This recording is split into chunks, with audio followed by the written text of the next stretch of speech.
car. News 12, Long Island.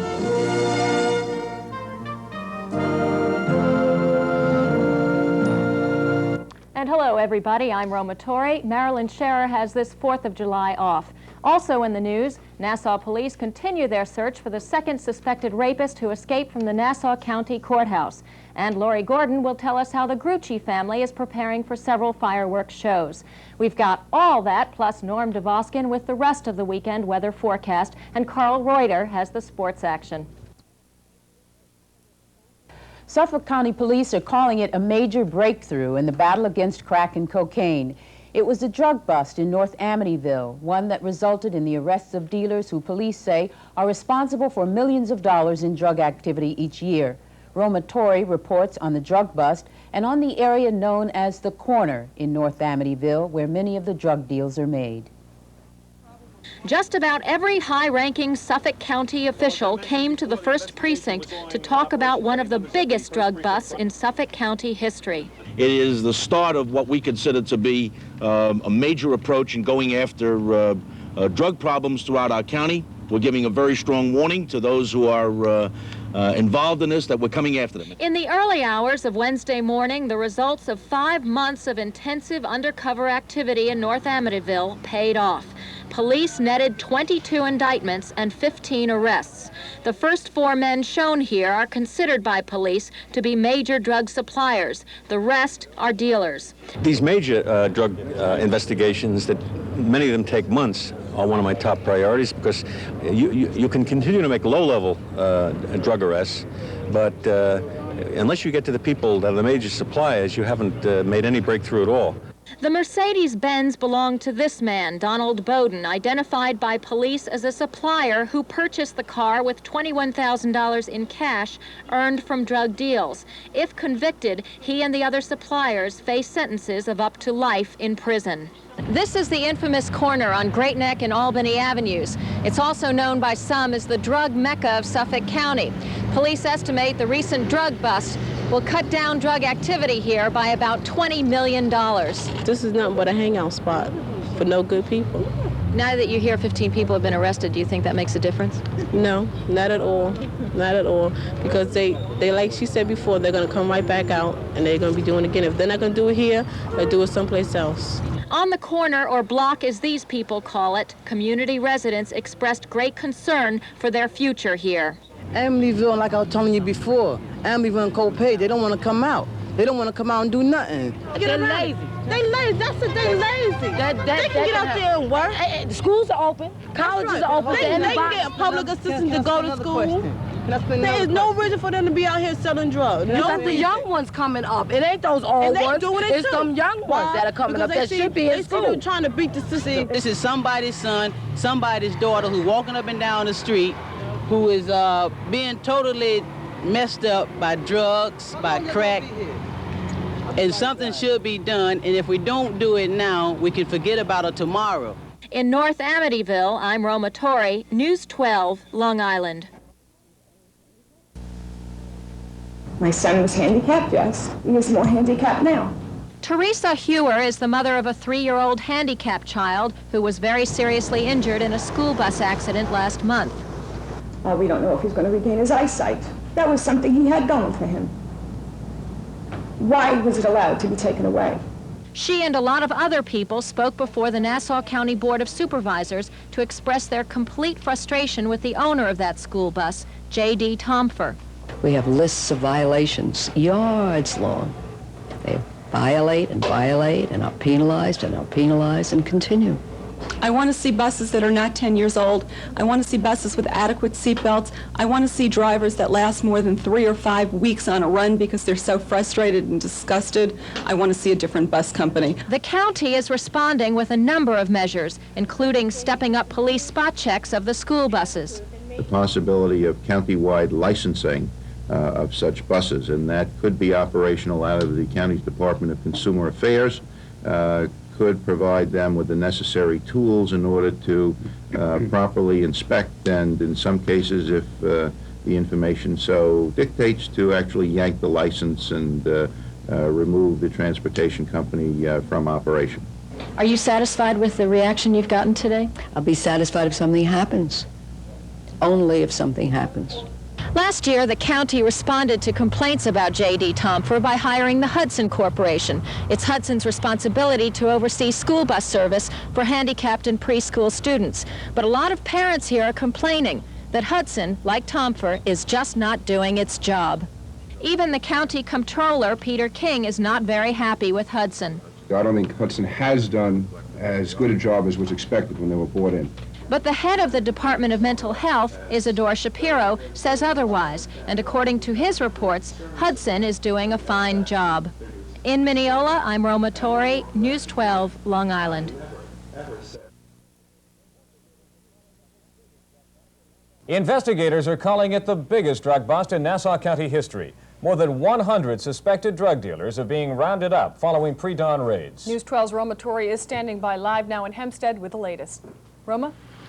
Colleen, it's the result of a massive 6-month-long undercover operation. Behind me you see the Hempstead Recreation Center that's being used as a makeshift processing center. Police have been pouring in all morning, dropping off arrestees here and going out to pick up more. The bust began this morning at about 3:30 this morning when close to 200 officers began making arrests throughout the county and went even as far as New York City. Their targets, police say, are suspected drug dealers. Police have so far 104 arrest indictments, and they picked up about 70 of those suspects. They'll be continuing the arrests and dropping them off here all morning. With me now is Commissioner Harry Velarde of the Hempstead Police, and with him to his right is Deputy Commissioner James Russo. Commissioner, how smooth would you say this drug bust was? Is this a major distribution center, or are these low-level dealers in terms of the hierarchy of drug distribution on the island? All right, well, as you heard the commissioner say, or the deputy commissioner say, all of these people they've arrested have at least 2 prior Class B felonies, which makes them major drug dealers. We're not talking about the minor street dealers. These are major dealers, and they all face up to 25 years in prison. So they were selective as to who they targeted for their arrests. Roma, I'm wondering if you've been able to talk to the DA yet. Arresting maybe 100 people today with the overcrowding in the Nassau County Jail. Any word on how they can fit these people in the jail when they're imposing a limit at this point? Well, Colleen, we're in the preliminary stages of this bust, and we haven't gotten to that point yet, but I understand there's a press conference later in the day, and I'll probably be able to answer that more completely on the 5 o'clock news tonight. Okay, thank you very much, Roma. Thank you. Look, I don't want to hurt anybody. Those are not my intentions. I had no comments. I'm leaving that in my attorney's hands. You'll hear from him shortly. We caught up with Jessica Hahn outside her apartment in West Babylon. The 27-year-old woman who has reportedly admitted to having a sexual encounter with evangelist Jim Baker refused to speak about the affair. My side will be told, okay? It will be told, and it'll be in the near future, okay? I just want to be left alone. But who is this Long Island woman who has become known as one of the reasons behind Baker's resignation from the multi-million-dollar empire known as Praise the Lord? At the Massapequa home where Hahn grew up, her mother and stepfather refused to speak with us. Hahn had become involved with religion very early in life, and she eventually came to work for the Massapequa Tabernacle Church. It was through her alleged connections at this church that she met Baker 7 years ago. No one here would speak with us, and the church pastor for whom Hahn had worked had no comment. Most neighbors on this quiet, dead-end block where Jessica Hahn grew up say they didn't know her. But one woman told us they had been friends in high school, and she said she had been with Hahn during her very first visit to the Tabernacle Church 14 years ago. I was saved over by the church. We were in the field, and we prayed with somebody, and we were saved. And that's really it. We went to church together. But Kim Carroll said she lost touch with Hahn about 7 years ago. When I got and married. She wanted it made clear that throughout their years in high school together, she had known Hahn, shown here in her high school yearbook, to be a compassionate and good person. Did it shock you to hear about this incident? Well, it upset me because I know that it's not easy for her, whatever she's going through. I don't know anything about what's happened, or, I don't know anything, but she was an intelligent, compassionate, and loving person. In Massapequa, I'm Roma Torre, News 12, Long Island. In earlier days, this dilapidated single-room occupancy hotel in Sayville looked more like this. It was the Lafayette back then, and for Nanette Wetherill, whose grandparents once owned the place and who grew up here, its demolition was heartbreaking. The torment is very difficult because I knew it was going to happen, and I've steeled myself against its happening. But now that it has happened, it hurts. There's no doubt about it.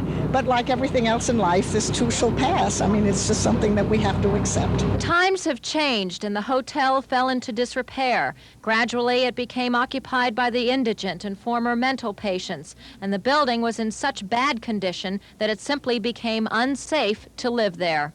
In January, the Islip Housing Authority stepped in and began plans to relocate the hotel's 45 occupants. We didn't believe that we would do it quite this quickly, but once people started moving out and they started trusting us that we were going to give them what they needed and not just push them someplace, they started working with us, and we cleaned it up in about 4 months.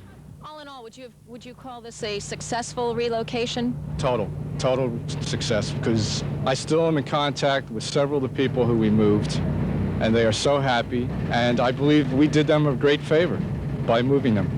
But Diane Johnson of the Sayville Project Community Support Systems disagrees. Even though their physical surroundings are certainly much better, there has been something that they've lost, and that is a sense of camaraderie, of community that existed among a number of the residents at the Candy. But 2 of the hotel's former occupants said they were very satisfied with the relocation process, and they say they're happier in their new homes. They treated us very nice. They brought in good food, and they got us out as fast as they could and placed in other places. They were very good. I'm very satisfied. I'm thankful for conveniences are very great and numerous. The demolition crew says it'll take them about 3 days to complete the job, and after that, the town has no immediate plans for the vacant lot. It'll be empty here, but for some people who knew of the hotel's splendor, the memories will remain. In Sayville, Roma Torre, News 12, Long Island. We don't hear too much about too many heroes these days, but the Suffolk County Police Department can add the name Duke to their list. He's a 7-year veteran of the K-9 unit, and last night the 8-year-old German Shepherd came through on the most dangerous assignment of his career. Roma Torre tells us more. Hard to believe that just 15 hours before, at about 10 o'clock Thursday night, this lovable German Shepherd took a serious stab wound in the neck, was kicked in the ribs, and then managed to chase and capture a violent criminal, all within a few minutes. Meet Duke. He's a hero, and this is Duke's best friend and partner, Police Officer Charles Colin.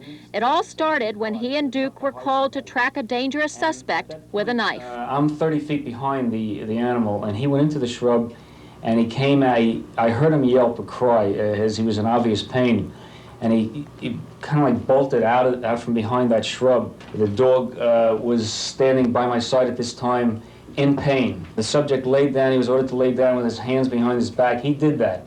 At this time, I take a look at the dog, and he was bleeding profusely from the chest and neck area. Seconds later, Officer Colin says the perpetrator got up and started running. And despite his injuries, Duke jumped up too and gave chase. I just can't get over how he reacted. He's in a hell of a lot of pain, and he still went out there and stopped the guy. He stopped him right next to a building. He grabbed him by the back of the leg, knocked him down, and at this time I was able to reach him. We didn't run too far, maybe 7,500 feet, but he was able to stop him and hold him till I got there. By the time Duke was taken to an emergency clinic in Coram, he had lost a pint of blood and was in shock.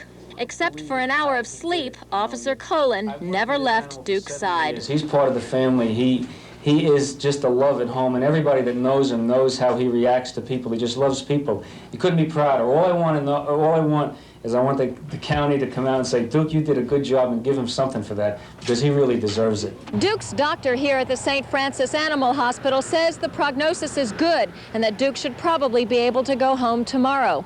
As for Duke's career on the force, well, there's good news there too. Duke is expected to be out and back on his paws within several weeks. In Oakdale, I'm Roma Torre, News 12, Long Island. And we have a postscript to the story. After watching it and the story of Duke's heroic efforts, acting Suffolk County Executive Michael LeGrande had his office call News 12 to tell us that Duke will be honored by the county. Now, exactly how is not yet known. A plaque would be the standard, but maybe Melby he'll get an autographed can of alcohol. As we approach the 4th of July holiday, drinking and driving becomes an issue of even greater concern than usual. Many people feel more should be done to prevent DWIs, but few are able to take much action. In Manhattan today, a person devoted 4 hours to the subject in an unorthodox fashion. Roma Torre has a report. It's time for a change. It's time for a change. That's right. It's time to change. It's time to change guys like you who go in and get a man off with 6 months or off completely for killing a kid who's 15 years old who was drunk. The voice belongs to radio DJ Ted Brown, and he's drunk. Brown voluntarily began drinking at 6 in the morning, the start of his WNEW program, to dramatize an issue that's of great concern this time of year, driving while intoxicated. You know, it's beyond me. I'm like 0.8, something like that. And they're trying to tell me in Albany that I'm not drunk, you know, or I could drive a car and not be legally drunk, which is ridiculous. It's just an absolute ridiculous statement. He couldn't keep his composure either during an interview with an attorney who specializes in DWI cases. There's a lady there who's sitting there and lost her son, and you don't have a goddamn bit of compassion for her. That's a damn lie. You're just an idiot and don't know what you're talking about. Well, if I'm an idiot, you taught me, you Brown invited several people to join him in the discussion, and not coincidentally, they all come from Long Island. Suffolk County is doing something about it, and that's what we need from other counties. And it's not a difficult problem. I don't think it's difficult. I think all they got to do is just get tough about it, and that's it. Deborah Davidson's son was killed by a drunk driver. For the drunk driver, what we desperately want is a DWI facility. There is a facility in Yaphank. It only has 25 beds. That's like pushing against the tide. This man from Comac spent time in the Yaphank facility after being arrested 6 times for drunk driving. I'm very lucky. I didn't kill anybody, and physically I didn't hurt anybody. And by going to the facility, I've learned about alcoholism, that I am an alcoholic, and hopefully to get my life better and live a much healthier and happier life because of it. In Manhattan, I'm Roma Torre, News 12, Long Island. Dubbed the Great One by Orson Welles, Jackie Gleason led an exotic and rambunctious life full of professional highs unmatched by his peers. His death yesterday of cancer at the age of 71 leaves a great hole in the world of comedy. News 12's Roma Torre is here with a look back at his career. More than what he did, it was how he did it that made Jackie Gleason so popular. He had a style like no other, as big and expansive as his size. It's a rare person that wouldn't be able to quote something from his great repertoire of characters and gestures. How sweet it is! That was one of them, and it came from his most famous days on the Honeymooners series. In 1955, CBS paid him $7 million to create the Honeymooners. It featured Art Carney, Audrey Meadows, and Joyce Randolph. The show lasted 8 years, but it was a tremendous success. Shut up, man! Shut up! The next time I take you someplace, I'll leave you home! Gleason wasn't always so successful. He was born in Brooklyn in 1916. His mother raised him by herself, and times were hard. Gleason supported himself by hustling at local pool halls, and by the age of 19, he turned his attentions to the stage and comedy. Perhaps it was his days at the pool halls that contributed to his consummate performance as Minnesota Fats in the movie classic The Hustler. Gleason was nominated for an Academy Award for that role. But it was hard for audiences to accept the Great One as anything but a comedian, and Gleason eventually put on the old bus driver's uniform to become Ralph Cramden again in a revival of the Honeymooners in the 60s. The show was canceled in 1970. Recently, Gleason released 75 lost episodes of the original Honeymooners. He had kept them all these years, and with their release, he became a star for a whole new generation of fans. Those fans have often quibbled as to which of the Gleason characters, Reggie Van Gleason, Joe the bartender, Ralph Cramden, were the best, but there's really no denying that Jackie Gleason himself, as a character and star, was the best of them all. The 4th of July is a day of celebration, but it can also be a time of tragedy. Thousands will be killed today on our nation's highways, and many will be injured in fireworks-related accidents. Nassau and Suffolk police are warning you not to drink and drive and to watch out for those who do. A Medford man is under arrest, charged with the shotgun shooting of a 6-year-old boy in Center Mauritius yesterday. Police say Rodney Morrison is charged with assault. The victim, young Shotane Williams, is in intensive care in North Shore University Hospital with gunshot wounds to the head. News 12's Lee Tyrell has more. I'm Roma Torre. Stay tuned as more news continues. Good night.